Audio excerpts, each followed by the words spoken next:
সুলাইমান আলাইহিস সালাতু ওয়াস সালাম আল্লাহর কাছে তিনটা জিনিস চেয়েছে। বলেন কয়টা? তিনটা জিনিস আল্লাহর কাছে চাইছে সুলাইমান আলাইহিস সালাতু ওয়াস সালাম। তিরমিজি শরীফের বর্ণনা 3954 নম্বর হাদিস। সুলাইমান আলাইহিস সালাতু ওয়াস সালাম আল্লাহর কাছে এক নাম্বার চাইছে হুকমান ইউসাদিফু হুকমা। আল্লাহ, আপনি আমাকে এমন বিচার করার অভিজ্ঞতা, ক্ষমতা দান করেন যেই বিচারে কোনো ভুল হবে না, বরং আপনি বিচার করলে যেমন একদম খাঁটি বিচার হয় এরকম বিচার করার যোগ্যতা আমার এক নাম্বার চেয়েছে। দুই নাম্বার চেয়েছে ওয়া মুলকান লা ইয়াবগি লিআহাদিন মিন বা'দি।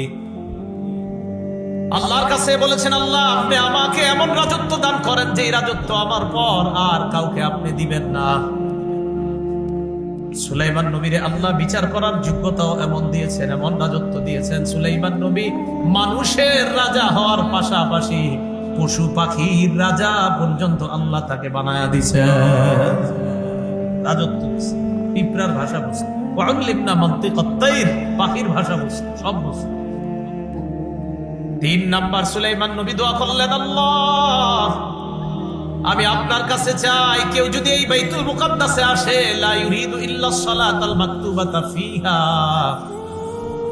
কেউ যদি নামাজ পড়ার জন্য বাইতুল মুকাদ্দাসে সফর করে আসে, আল্লাহ ওই ব্যক্তি যদি নামাজ আদায় করে সে যেন মায়ের পেট থেকে জন্ম নেওয়া নবজাতক শিশুর মতো নিষ্পাপ হয়ে ফিরে যায়।